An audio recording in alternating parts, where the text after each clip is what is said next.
1429 business mathematic Allama Iqbal open university spring 2024 BA और AD और इसकी असाइनमेंट नंबर 1 है और इसके सबमिट डेट जो है वो 6 अगस्त है 2024 और इसका जो क्वेश्चन नंबर 1 दिया गया है असाइनमेंट में वो है the probability that an applicant for pilot school, एक पायलट स्कूल है उसमें जो एप्लीकेशंस दी गई हैं विल बी एडमिटेड इज 0.5। अगर वहाँ पर एडमिट करने की जो प्रोबेबिलिटी है वो 0.5 होती है। इफ़ 3 एप्लीसेंट आर सिलेक्टेड, अगर 3 आदमी उसमें सेलेक्ट होते हैं at random, what is the probability that, तो उसकी प्रोबेबिलिटी क्या होगी।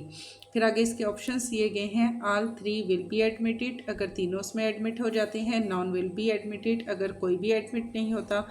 ओनली 1 विल बी एडमिट, अगर जस्ट उन तीनों में से एक कोई एडमिट हो जाता है। इसका एग्जांपल आप यूँ ले सकते हैं कि एक पायलट स्कूल है, वहाँ पर जो दाखिले की जो शरह है वो 0.5 है, ठीक है, और वहाँ पर 3 जो स्टूडेंट है वो एप्लीकेशंस देते हैं और अगर उसमें वो बताया गया है कि आप बताएं कि अगर वो तीनों सेलेक्ट हो जाते हैं तो उनकी प्रोबेबिलिटी क्या होगी। अगर उनमें से एक सेलेक्ट होता है तो उसकी प्रोबेबिलिटी क्या होगी और अगर एक भी सेलेक्ट नहीं होता तो उसकी प्रोबेबिलिटी क्या होगी। तो ये जो आपका असाइनमेंट का क्वेश्चन है, ये क्वेश्चन बेसिकली लिया गया है आपकी जो बुक है, इस बुक का जो 1 यूनिट है प्रोबेबिलिटी वाला है और इसका क्वेश्चन नंबर 3 है। सेम वही चीज़, वही क्वेश्चन आपको दिया गया है। अगर आपने ये सॉल्व किया हुआ है क्वेश्चन तो फिर तो आपके लिए बहुत ही ज़्यादा आसानी होगी कि आपके पास ये सॉल्व हुआ पड़ा होगा और आप उसमें से लिख लेंगे।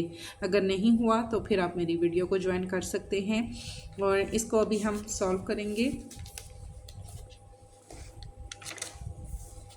ठीक है। तो यहाँ पर हमारे पास सबसे पहले क्या है, ऑल 3 विल बी एडमिटेड, अगर वो तीनों ही उसमें एडमिट हो जाते हैं और तीनों ही की एप्लीकेशंस एक्सेप्ट कर ली जाती हैं तो उसकी प्रोबेबिलिटी क्या होगी। अगर यहाँ पर हम लेते हैं प्रोबेबिलिटी ऑफ 1 एप्लीकेशंस, यानी कि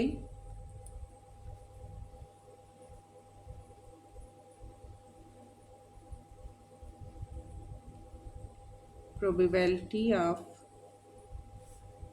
1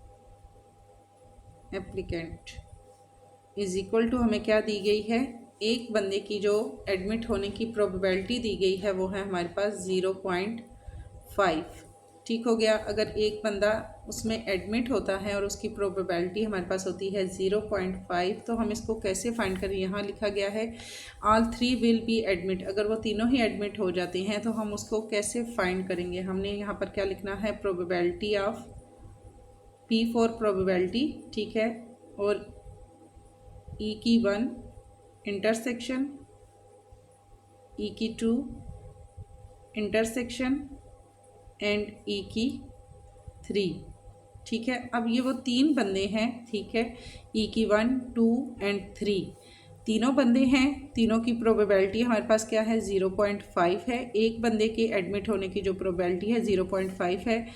फ़र्ज़ करें कि ये हमारे पास 3 स्टूडेंट हैं, ठीक है, इनको हमने रिप्रेजेंट किया, प्रोबेबिलिटी हमने इसकी फाइंड करनी है तो इनको हम रिप्रेजेंट कर रहे हैं E की 1, E की 2 एंड E की 3 और तीनों के एडमिट होने की जो प्रोबेबिलिटी है 0.5 है और तीनों ही जब वो एडमिट हो रहे हैं तो हम यहाँ क्या लेंगे, इंटरसेक्शन हम लेंगे। यूनियन होता है जहाँ हम चीज़ किसी को माइनस करते हैं, इंटरसेक्शन प्लस के साइन में आ जाता है और यूनियन हमारे पास माइनस यानी रिमूव करने के मीनिंग में हम ले सकते हैं, ठीक है। तीनों की एडमिट होने की प्रोबेबिलिटी इक्वल होती है तो वहाँ हमने यूनियन लेना है। यूनियन आप इसको सिंपल आप यूँ समझ सकते हैं कि यूनियन मीन प्लस और इंटरसेक्शन मीन हमारे पास हो जाएगा प्लस और यूनियन मीन हमारे पास हो जाएगा माइनस, ठीक हो गया। यहाँ हमने किसी चीज़ को रिमूव करना हो हम यूनियन लेते हैं, जहाँ हमने किसी चीज़ को प्लस करना हो, एडमिट करना हो तो वहाँ हम लेते हैं इंटरसेक्शन। तो यहाँ हमने यहाँ लिख लिया, ठीक है। अब हम इनकी प्रोबेबिलिटी अलग अलग हमने फाइंड करनी है तो हम यहाँ लिखेंगे प्रोबेबिलिटी ऑफ E की 1, ठीक हो गया। यहाँ पर हम लगाएंगे पॉइंट। पॉइंट का मतलब होगा कि हमने इसको क्या करना है, मल्टीप्लाई करना है। फिर हमने दूसरे आदमी की प्रोबेबिलिटी लेनी है, हम लिखेंगे प्रोबेबिलिटी, पी फॉर प्रोबेबिलिटी, ई की 2। फिर यहाँ पर हम पॉइंट लगाएंगे, फिर हम लिखेंगे प्रोबेबिलिटी ऑफ ई की 3। अब ये तीसरा स्टूडेंट है। पहले हमने तीनों को कंबाइन किया, अब हम तीनों को अलग अलग कर रहे हैं, ठीक है, क्योंकि हमने इनकी अलग अलग प्रोबेबिलिटी फाइंड करनी है।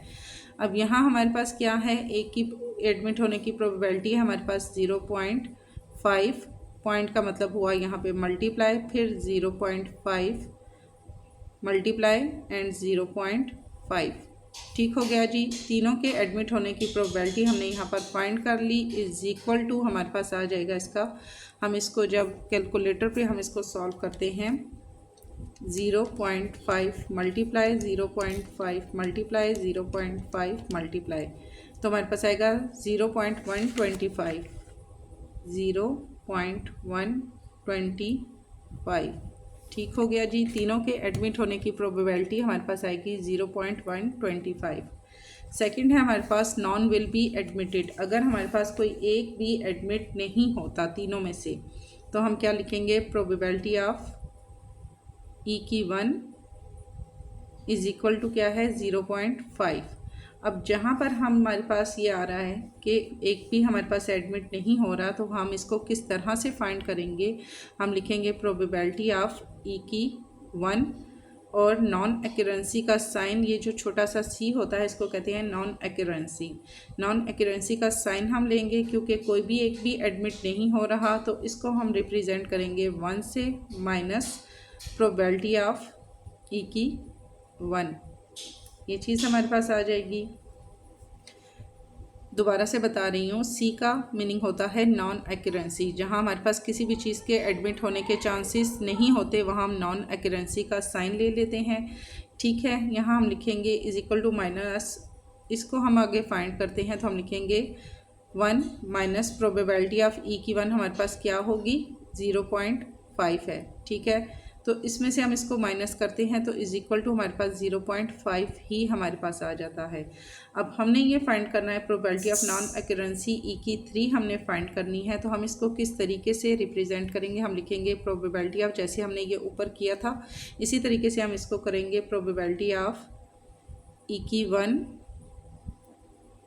इंटरसेक्शन, फिर ई की 2 इंटरसेक्शन और ई की 3 ब्रैकेट को करेंगे बंद, और तीनों के ऊपर हमने नॉन एक्यूरेंसी के साइन लगा देने हैं, क्योंकि ये तीनों हमारे पास एडमिट नहीं हो रहे। फिर हम इसको अलग से करके लिखेंगे, सबकी अलग अलग हमने फाइंड करनी है। प्रोबेबिलिटी ऑफ ई की 1 नॉन एक्यूरेंसी का साइन, पॉइंट लगाएंगे, प्रोबेबिलिटी ऑफ ई की 2 नॉन एक्यूरेंसी का sign, point, and probability of E की 3 नॉन एक्यूरेंसी, ये हमारे पास हो गया, ठीक है। इज इक्वल टू हम क्या करेंगे, यहाँ पर है हमारे पास 0.5 इसकी probability multiply 0.5 multiply and 0.5 is equal to हमारे पास, हमने जस्ट इसको फाइंड करना है, बताना है कि अगर हमारे पास वो एडमिट नहीं हो रहे हैं तो उसको हमने रिप्रेजेंट किस तरीके से करना है। इस तरीके से हमने साइन लगा के नीचे हमारे पास फिर मल्टीप्लाई आ जाएगा,